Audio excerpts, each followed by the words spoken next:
Oke, selamat siang. Siang. Assalamualaikum warahmatullahi wabarakatuh.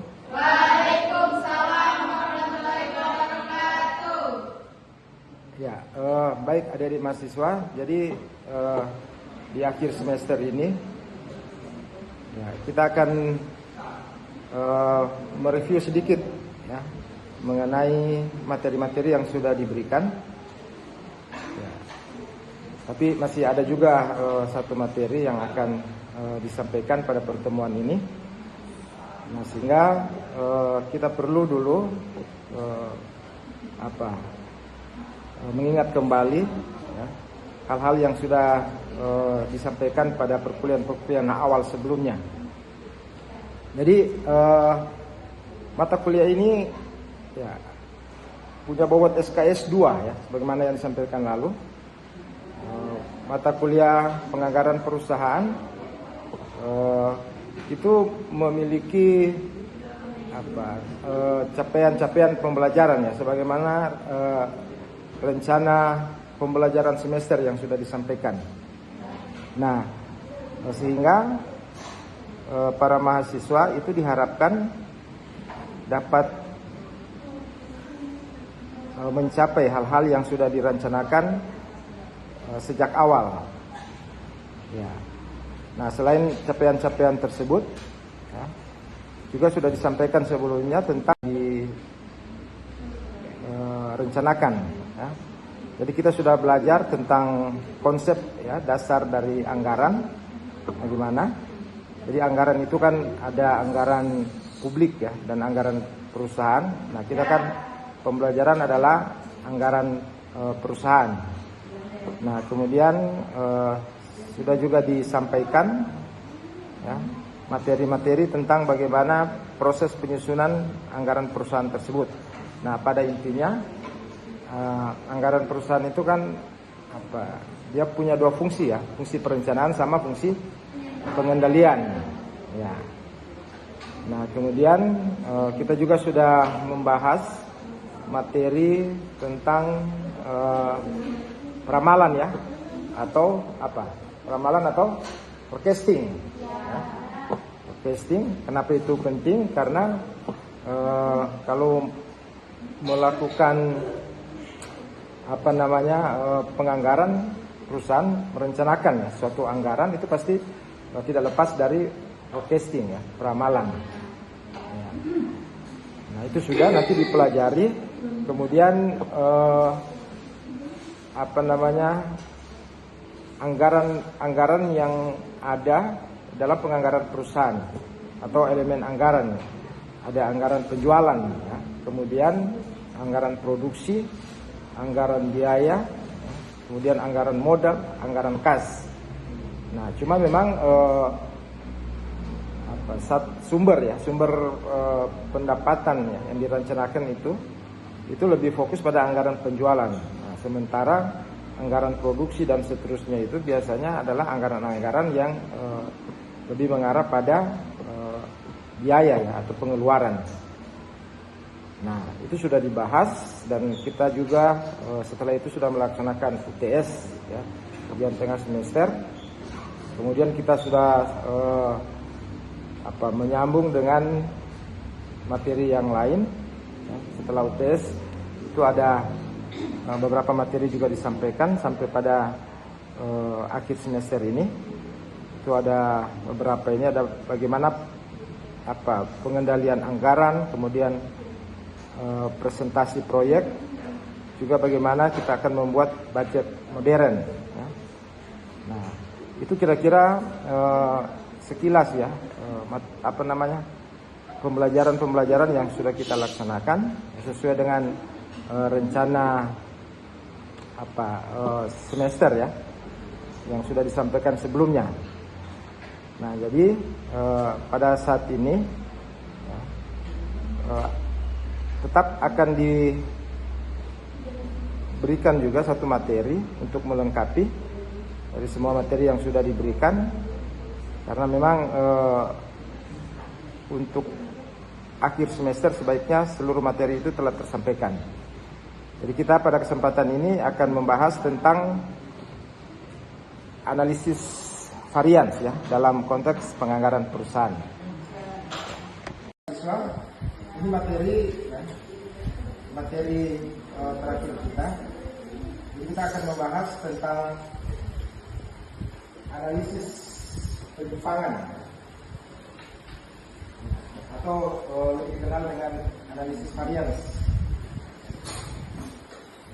Jadi analisis varians itu ya, pengertiannya pada pokoknya yaitu merupakan salah satu teknik ya, mengendalikan manajemen yang digunakan untuk membandingkan antara rencana dengan capaian yang diperoleh ya.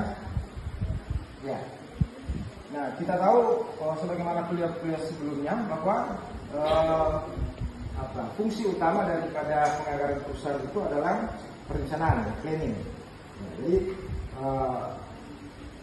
merencanakan suatu anggaran ya, dalam suatu periode tertentu, apakah itu 1 bulan, ya, 1 tahun, ya, atau suatu waktu lainnya. Tapi dalam organisasi publik maupun swasta, perusahaan itu biasanya tahun anggaran itu ditetapkan 1 tahun.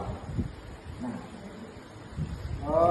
dalam perspektif akuntansi manajemen dan penganggaran perusahaan, anggaran berfungsi itu sebagai alat perencanaan tadi, ya, juga sebagai pengendalian. Karena itu, ya, setiap perbedaan antara anggaran dan realisasi itu harus dianalisis secara sistematis. Ya, boleh lihat di tampilan. Ya. Jadi harus dianalisis ya, antara rencana dengan capaian yang telah dicapai. Jadi itu kegunaan salah satu dari analisis ya dalam penganggaran perusahaan.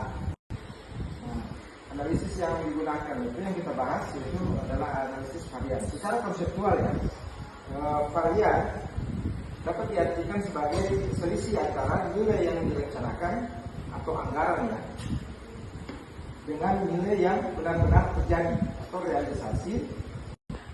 Kemudian penyimpangan tersebut tidak selalu menunjukkan kinerja yang buruk karena dapat bersifat menguntungkan maupun tidak menguntungkan. Jadi poin ya dari analisis varians itu adalah melihat ya, penyimpangan yang terjadi antara perencanaan dengan capaian dari suatu anggaran perusahaan. Nah, dengan demikian maka analisis varians ini disebut juga dengan analisis penyimpangan. Jadi tidak hanya berfokus pada besarnya selisih, ya, tidak berfokus pada besarnya selisih, tetapi juga pada faktor-faktor penyebab dan dampaknya terhadap pencapaian secara organisasi. Nah, umumnya memang evaluasi itu dilakukan melihat penyimpangan itu dari kacamata sesuatu yang sifatnya negatif ya. Jadi cuma melihat keburukannya. Nah, tapi kalau kita melakukan analisis varians ya, jadi tidak hanya semata-mata melihat penyimpangan itu dari besarnya selisih. Misalnya yang direncanakan ya kita akan memperoleh profit sesuai dengan anggaran yang kita buat, yang kita rencanakan anggaran perusahaan.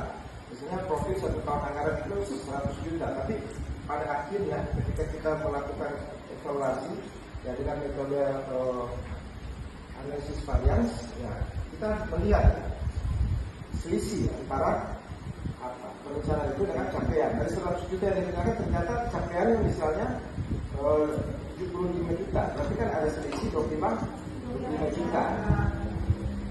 Nah, jadi tidak hanya semata-mata melihat itu ya. Kalau kita melakukan yang namanya variance analisis. Nah, itu juga ini melihat faktor-faktor penyebab dan dampaknya terhadap pencapaian secara organisasi. Nah, jadi ketika kita melihat atau mengetahui ya ada selisih, ya, ada selisih yang terjadi dari anggaran perusahaan tersebut, maka kita akan melihat faktor-faktor apa yang menyebabkan, selisih ini terjadi dan juga keburukan-keburukannya. Ya. Jadi itu dua hal yang penting ya. Jadi untuk memperoleh atau ini mengetahui besarnya selisih. Ya. Kemudian yang kedua juga ini mengetahui faktor-faktor penyebab dan dampaknya terhadap pencapaian sasaran organisasi. Nah, kalau sasaran organisasi kan, kalau organisasi publik apa sasaran organisasinya? Orientasinya apa? Pelayanannya. Tapi kalau organisasi bisnis ya, usaha itu biasanya orientasinya, tujuannya, capaiannya adalah profit, ya, keuntungan. Sehingga anggaran perusahaan itu memang dirancang untuk mendapatkan profit atau keuntungan. Oke, kita lanjut ya. Jadi ini ada formula ya, atau rumus. Kita akan mencari nilai varians. Jadi nilai varians itu bisa dicari dengan rumus sederhana saja, yaitu realisasi dikurangi dengan anggaran ya. Kemudian anggaran sini adalah anggaran yang dibuat tentunya. Nah, kemudian sedangkan persentase penyimpangan itu dapat dihitung ya, dengan realisasi dikurangi anggaran dibagi dengan anggaran kali dengan 100%. Jadi dia bisa dicari dalam bentuk persentase, bisa juga dengan nilai yang sesungguhnya. Nah, lanjut ya. Interpretasi ya, hasil dari analisis itu dapat dilihat dari hasil yang dihitung berdasarkan formula tadi. Jadi varians itu punya nilai. Kalau misalnya dia nilainya 0, itu punya arti. Kalau dia punya nilainya 1, itu juga punya arti. Sama dengan kalau di statistik ya, itu kan misalnya menghitung apa? Regresi misalnya atau korelasi, itu kan punya nilai regresi, punya nilai itu punya arti semua, punya makna. Nah begitu juga dengan analisis varians dalam anggaran perusahaan. Jadi kalau hasilnya ya, nilai varians itu adalah 0 ya, itu menunjukkan kalau dia 0 ya, itu menunjukkan bahwa realisasi ini ya. Jadi ya, kalau dia 0 ya, itu menunjukkan realisasi sesuai dengan anggaran ya. Nah, kemudian selanjutnya kalau dia positif itu berarti apa? Positif di atas dari 0 ya. Kalau dia positif berarti menunjukkan realisasi itu lebih besar dibandingkan anggaran ya. Misalnya nilai varians itu 0,5, itu kan positif ya. Ya 0,5 itu positif, berbeda dengan min 0,5 ya. Berarti dia di atas 0. Nah, itu menunjukkan bahwa varian itu positif berarti realisasi ya atau capaian ya, itu lebih besar dibandingkan anggaran atau rencana anggaran ya. Jadi mohon serius ya. Kemudian berikut, kalau nilai varians itu negatif ya, negatif itu berarti dia di bawah 0. Misalnya negatif 2 itu menunjukkan bahwa realisasi itu ya, lebih kecil dari anggaran ya. Jadi realisasi itu lebih kecil daripada anggaran. Nah, jadi seorang planner ya, perencana, apalagi perencana anggaran ya, yang membuat suatu anggaran ini harus memiliki ya konsep variance analysis. Supaya dia bisa melakukan evaluasi, pengendalian atau kontrol terhadap capaian-capaian anggaran tersebut dalam suatu perusahaan. Nah, ada beberapa jenis-jenis penyimpangan ya, yang dikenal. Ada yang disebut dengan penyimpangan menguntungkan ya, atau favorable ya, variance. Jadi apabila realisasi memberikan kondisi yang lebih baik dibandingkan dengan target anggaran. Jadi itu diistilahkan dengan penyimpangan menguntungkan ya, terjadi penyimpangan tetapi menguntungkan kan begitu. Jadi artinya capaiannya lebih besar, ada over di situ, over yang lebih dan nilai lebih.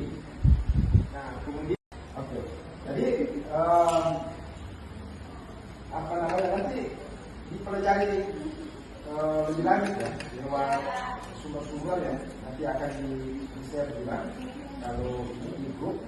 kan Bu?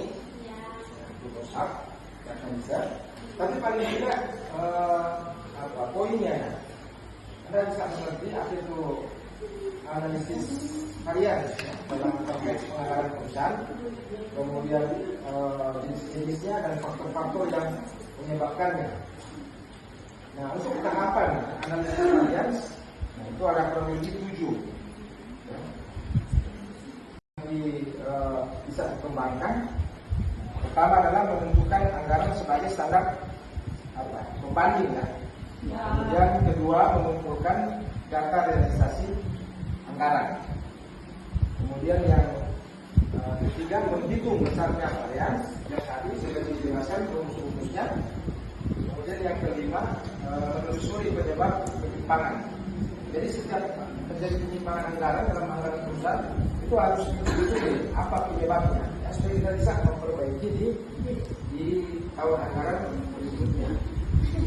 Kemudian setelah itu mengevaluasi dampak terhadap pencapaian tujuan organisasi dan yang terakhir menyusun rekomendasi perbaikan. Jadi hasil dari analisis kalian dalam